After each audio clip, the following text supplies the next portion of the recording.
The NFL is back. The duel between super first-year starter Patrick Mahomes and the seemingly ageless Tom Brady was not only as entertaining as football gets, but it also had a 30-plus rating, a 25% increase over last year's AFC title game. And the comeback, like the decline, had nothing to do with politics or social controversy and everything to do with compelling quarterback play. The NFC title game, which also featured a young gun versus a great veteran, was also up bigly. Last week, Rush Limbaugh, a UK football fan, was dying to get back to talking about his favorite sport. So, he found an ingenious, if convoluted, way to do it without offending NFL boycotters. Donald Trump, he declared, saved the NFL by making them abandon political protest and get back to football. Creative doesn't begin to describe that thesis. Despite all the noise, politics had little to do with the decline of NFL ratings. Poor quarterback play combined with cable customers cutting the cord were the primary factors. Last year, for instance, television watching was down 9%, approximately the same percentage that NFL viewing was down. Just like the NBA ratings plummeted right after the retirement of Michael Jordan, viewers were less compelled by the NFL when they no longer had a Brady versus Manning rivalry to watch after the 2015 season. Even worse, there were darn few young quarterbacks who looked ready to step into those shoes.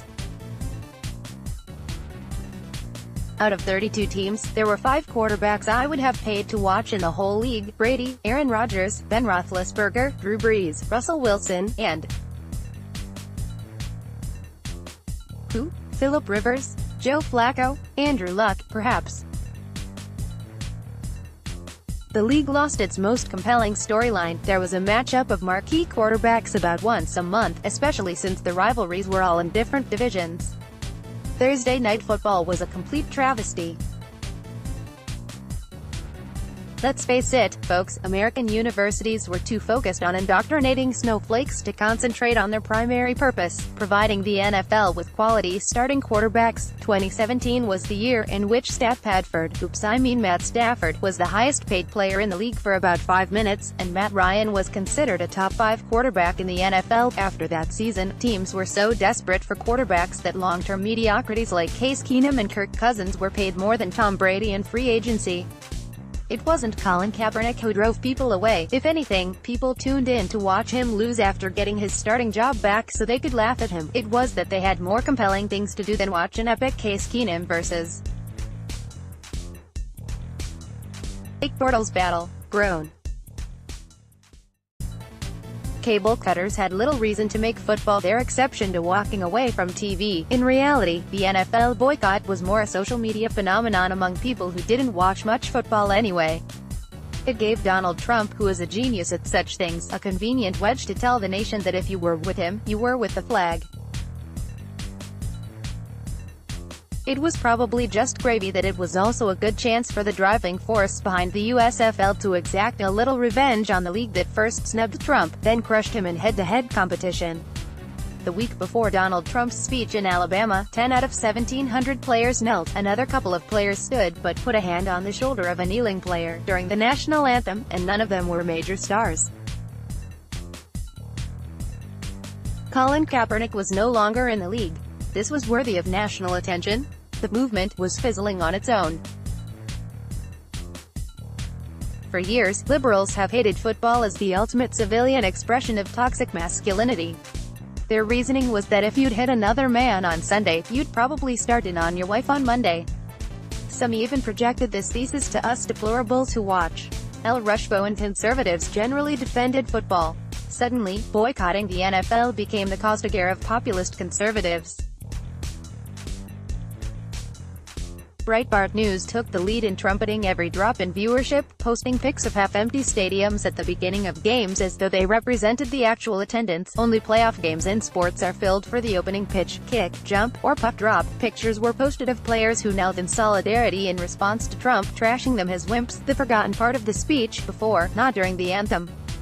Look for a few of them in the comment section below. But even after Trump elevated the issue, only about 10% of NFL players ever participated in any anthem-related protests, ever. That's too many, but surprisingly low when you consider that 99% of them were force-fed radicalism in required college courses, especially those directed to social sciences to keep their grades and eligibility up. And then it generally fizzled again. But subpar quarterback play continued. Ratings, like the climate, have always fluctuated. There were big drops in ratings in 2008 and 2012, as well as a huge drop in young viewers in 2003. There were no anthem protests those years. Ratings can also be hurt by having terrible teams in big markets like California and New York. So why the rebound in 2018? It wasn't because of the new policy on anthem protests. That was as heavy-handedly bungled as every attempt by NFL owners to try to regulate the private lives of their unionized employees has been. And there are still 3 players who protest during every anthem. Many of the dirty dozen who protested before the Trump speech have washed out of the league. So our long national nightmare led to a handful fewer players protesting a year later. The difference is, everyone is rightly ignoring them. The rebound started with the electrifying newcomer, Kansas City Chiefs quarterback Patrick Mahomes. He's an athletic and personally appealing young man who can throw sidearm like a shortstop or even no-look a pass like a point guard. He's surrounded by a dynamic group of skilled players who can take advantage of his brilliance. Then you had Jared Goff and the Los Angeles Rams putting up points in prolific fashion, the return to form of Andrew Luck, the emergence of the electrifying Lamar Jackson replacing the dull Joe Flacco in Baltimore, Drew Brees looking like he might play as long as Tom Brady, Aaron Rodgers on one gimpy leg trying to carry a terrible supporting cast on his shoulders, Mitch Trubisky bringing flair to, of all places, the Chicago Bears, Baker Mayfield taking the previously 0-16 Browns on a late-season tear and being the spoiler for the Steelers' season, Tom Brady looking vulnerable until the playoffs, the prospect that maybe this was finally the year for Philip Rivers to do damage in the playoffs, Deshaun Watson leading the Texans on a long winning streak, several weeks of Fitzmagic for the first time in a long time. There was at least one compelling quarterback matchup every week. That is how you get fans back. Both conference championships featured young guns versus certified lock Hall of Famers who are mentioned with the all-time greats, and only a horrible pass interference call kept the Super Bowl from being possibly the last matchup between Drew Brees and Tom Brady. Instead, the upstart versus aging superstar narrative continues for one more game, and 2 weeks of hype. But compelling football storylines like that were exactly what the NFL had been missing. Look for monster Super Bowl ratings and continued growth next year. And for Patrick Mahomes to take over the league, eventually. Brady doesn't look like he's giving it up just yet.